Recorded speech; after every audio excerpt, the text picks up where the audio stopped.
Break के बाद एक बार फिर से आप सभी का स्वागत है गुड लक टिप्स में। पंडित जी, आगे की राशियों की तरफ बढ़ने से पहले एक दर्शक हमारे साथ जुड़ी हैं, कोटा से मीना जी है, जो कि अपने पुत्र दीपक के लिए जानना चाहती हैं। दीपक की जन्म की तारीख है 23/12/1982 और जन्म का समय है सुबह का 3 बजे का। मीना जी, आपका बहुत बहुत स्वागत है, अपना सवाल पूछिए। जय श्री कृष्ण पंडित जी। जय श्री कृष्णा बेटा। मेरे को मेरे बेटे के लिए पूछना है। इस टाइम मैंने उसको हर चीज में घाटा पड़ता जा रहा है, जो भी काम कर रहा है। पहले सब बरकत थी, अब घाटे ही घाटे होते जा रहे हैं। क्या काम करता है बेटा? फाइनेंस का करता है और ये प्रॉपर्टी डीलरी का करता है, तो उसमें बस घाटा ही घाटा हो रहा है। देखो मीना जी, आपके जो बच्चे हैं जन्म कुंडली में, दीपक की जन्म कुंडली के अंदर बुध की महादशा चल रही है और उसमें भी राहु का अंतर चल रहा है। बुध की महादशा राहु इसके जो है भाग्य स्थान में बैठा है। भाग्य मत में राहु मतलब सांप मतलब टेढ़ा चलना। ऐसे इस बच्चे का भाग्य जो है वो टेढ़ा चल रहा है। 2019 तक, मार्च 2019 तक इस तरह से रहने की संभावना, अगले 3 साल कम से कम इस तरह की, 2 साल लगभग इस तरह की रहने की संभावना है। लक फैक्टर का सपोर्ट नहीं मिलता है, भाग्य का सपोर्ट नहीं मिलता है। हर रविवार को भैरू जी महाराज के दर्शन करने हैं, दाल की कचौरी, दही, इमरती चढ़ानी, संभव हो तो मछलियों को उड़द की दाल के बने हुए जो बड़े होते हैं लौंग लगा के वो खिलाने हैं। 11-21-51। उसके साथ में एक पन्ना रत्न, पन्ना जो आता है सीधे हाथ में सबसे छोटी उंगली के अंदर, बुधवार के दिन धारण कर ले। हर बुधवार को गणेश जी भगवान के दर्शन करें, हरे मूंग दुर्वा भगवान गणेश जी को अर्पण करें। हमारे हिसाब से जो हमारी कैलकुलेशन है वो कैलकुलेशन ये कहती है कि इस मार्च के पश्चात में, मार्च अप्रैल के पश्चात में, इस साल का जो लेटर हाफ है वो थोड़ा बेटर रहेगा, लेकिन 2 साल फिर भी उतार चढ़ाव रहेगा। बच्चे की कुंडली बहुत अच्छी है, शनि उच्च का है, मंगल उच्च का है। आप परेशान मत होइए, इसको बोलिए कि एक तो भैरू जी को पकड़ के रखें, रविवार को भैरू जी के दर्शन करें। अगर इसकी पत्नी है तो उनको बोलिए घर में पितरों के नाम का देशी घी का दीपक जलाएं। खाना बनाते समय विशेष तौर में आपके घर के अंदर जो खाना बनता है उस वक्त आपका या आपकी बहू का जो मुख है वो पूरब दिशा की तरफ होना चाहिए। पितरों के नाम का दीपक जलाएं और मई के पश्चात में काफ़ी सुधार होता हुआ दिखाई देगा। तो चलिए दर्शकों, अभी के लिए आगे बढ़ते हैं और अब शुरुआत करते हैं तुला राशि से। तुला राशि जो हमारे दर्शक हैं उनके लिए जान लेते हैं कि कैसा रहेगा आज का दिन। किसी से किस प्रकार की बात कह रहे हैं, क्या कह रहे हैं, क्या बोल रहे हैं, इसका ख्याल रखिएगा। अपनी नेचर में थोड़ी सॉफ्टनेस बनाए रखिएगा। व्यापार संबंधित कोर्ट कचहरी के मामलों में आपका पक्ष मजबूत हो सकता है। आज के दिन की सफलता के लिए हरे मूंग भगवान गणेश जी को अर्पण करके दिन की शुरुआत करें। अगली जो राशि वृश्चिक राशि। वृश्चिक राशि वाले जो हमारे दर्शक हैं, गलतियां सुधारने का एक अच्छा मौका आपको मिल सकता है और किसी भी बात के सभी पहलुओं को देख लेने के बाद, विचार करने के बाद ही फैसला कीजिएगा। उलझे जो मैटर्स हैं फाइनेंशियल, उनको आज सुलझाने का प्रयास कीजिएगा। पक्षियों को दाना जरूर खिलाइएगा, दिन अच्छा गुजरेगा। अगली जो राशि धनु राशि। यदि आप अपने काम के तरीके में बदलाव कर लें तो निश्चित तौर पे आज आपके लगभग सभी काम पूरे हो सकते हैं। Luck factor is with you. Financial crisis से भी आज मुक्ति मिलेगी। नए रास्ते आज दिख सकते हैं। किसी भी कार्य में झूठ नहीं बोलने के संकल्प के साथ दिन की शुरुआत कीजिएगा, दिन अच्छा गुजरेगा। तो चलिए दर्शकों, भी आगे बढ़ते हैं और अब जान लेते हैं अंतिम 3 राशियों के बारे में, जो कि है मकर, कुंभ और मीन राशि। मकर राशि की बात करते हैं। आज उन कामों को फिनिश करने का प्रयास कीजिएगा जिन्हें आप काफी लंबे समय से टालते चले आ रहे हैं। आने वाले समय में आपके कैरियर में कुछ बदलाव संभव है। चूंकि बदलाव होने वाला है तो इस दिशा में आज से ही विचार करना शुरू कर दीजिए। आज के दिन की सफलता के लिए बुजुर्गों का दिल न दुखाने के संकल्प के साथ दिन की शुरुआत कीजिए। घर में बड़े बुजुर्ग बैठे हैं तो बहुत बड़े वृक्ष हैं, संभाल के रखिए उनको, धरोहर है आपकी। कुंभ राशि की बात करते हैं। सकारात्मक सोच से आज का दिन अच्छा बना सकते हैं। भाग्य का साथ मिलेगा। दूसरों को जितनी ज़्यादा इम्पोर्टेंस देंगे उतना ही इम्पोर्टेंस आपको मिलेगी। कलयुग है, इस हाथ दे उस हाथ ले। तो जैसा बोओगे वैसा ही खाओगे। आज के दिन की सफलता के लिए मां तुलसी जी का सेवन करके दिन की शुरुआत कीजिए। अंतिम राशि की बात करते हैं मीन राशि। जितनी भी समस्याएं आज आपके सामने आती हैं, जीवन मिला ही इसीलिए है कि हमें रोज कोई ना कोई समस्या का सामना करना पड़ा है। अगर समस्याएं नहीं होती तो फिर ये स्वर्ग में होते हम, क्योंकि भगवान ने इस पृथ्वी लोक में भेजा है, कलयुग में भेजा है, तो बगैर समस्याओं के तो जीवन हो ही नहीं सकता है। तो समस्याएं तो आनी है, चाहे शारीरिक हो, चाहे आर्थिक हो, चाहे मानसिक हो।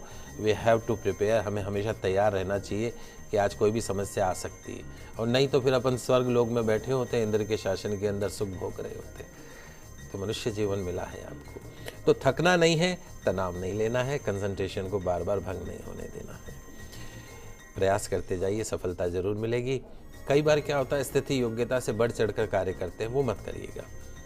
जितनी आपकी कैपेसिटी है, बियॉन्ड दैट कैपेसिटी आपको नहीं जाना चाहिए। आज के दिन की सफलता के लिए बैल को पालक खिलाइएगा, दिन अच्छा गुजरेगा। तो दर्शकों, ये तो हमने बात की आज के दैनिक राशिफल के बारे में। चलिए अभी के लिए आगे बढ़ते हैं, हमारा पंडित जी से जान लेते हैं आज का गुड लक टिप क्या कुछ लेकर आया है आप सभी के लिए।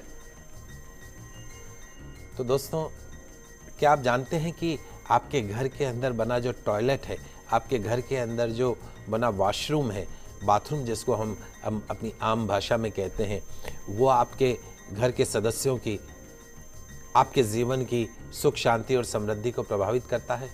निश्चित तौर पे दोस्तों, वास्तु सम्मत रूप से बना आपके घर का जो टॉयलेट है, वॉशरूम है, बाथरूम है, जहां आपकी लाइफ में सुकून लेके आता है, चैन लेकर आता है, वहीं गलत स्थान पर बना बाथरूम आपके जीवन में नाना प्रकार की शारीरिक, मानसिक और आर्थिक कष्ट लेके आता है। तो आइए आज जानते हैं आपके घर में बने वॉशरूम, बाथरूम, टॉयलेट के सही, सरल और वास्तु के कुछ सरल टिप्स के बारे में। जनरली होता क्या है कि जो हमारा घर है, उसका जो नॉर्थ वेस्ट जो कॉर्नर है, उत्तर पश्चिमी कॉर्नर बोलते हैं, वहाँ पे शौचालय का निर्माण किया जाना चाहिए। यदि जगह नहीं है तो पश्चिम दिशा में भी शौचालय का निर्माण किया जा सकता है। शौचालय रहित स्नानगृह बनाने के लिए नॉर्थ ईस्ट कॉर्नर के या ईस्ट या नॉर्थ साइड में हम, लेकिन वो शौचालय रहित होना चाहिए। आजकल कॉमन लेट बाथ हो गए हैं, वो एक बहुत गलत इम्पैक्ट डालता है। आपका जो शौचालय है वो अलग हो और बाथ वाला जो कमरा हो, स्नान गृह जो है वो अलग होना चाहिए। लेकिन आजकल कंबाइंड का फैशन हो गया, आदमी इतना आलसी हो गया है कि इधर बैठो, उठो और इधर ना हो और कमरे से, बाथरूम में से बाहर निकल जाओ। तो अगर सिर्फ आप नहाने के लिए ही उसको यूज करना चाहते हैं तो नॉर्थ ईस्ट की साइड में आप उसको बना सकते हैं। पूर्व दिशा के और दक्षिण पूर्व और उत्तर पूर्व के दोनों कोनों को छोड़ते हुए, यानी आपको कहाँ नॉर्थ ईस्ट में नहीं बनाना है, आपको साउथ ईस्ट में नहीं बनाना है, शेष भाग में आप स्नानगृह का निर्माण करवा सकते हैं। And that is the most important thing कि आपका जो बाथरूम है, उसकी जो इंटीरियर जो उसका है, उसमें जो बाथ फिटिंग है वो ईस्ट वॉल पे होनी चाहिए या साउथ वॉल पे होनी चाहिए। शौचालय जो है, टॉयलेट जो है, वहां टॉयलेट सीट जो है पश्चिम या दक्षिण दीवार पर रखी जानी चाहिए।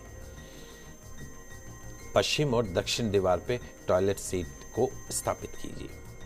इलेक्ट्रिकल जितने भी अंदर जो फिटिंग्स हैं, उनकी जल से यथासंभव दूरी होनी चाहिए। आग्नेय कोण के अंदर वहां पर गीजर लगाइए। वायव्य कोण के अंदर में भी आप लगा सकते हैं। द फर्स्ट प्रायोरिटी इज आग्नेय कोण, south east corner. Dressing room अगर और साथ में आजकल हम बना लेते हैं, तो ड्रेसिंग रूम में स्नानगृह जो आपका टॉयलेट है, बाथरूम है, उसके पूरे उत्तर में रखा जाना चाहिए।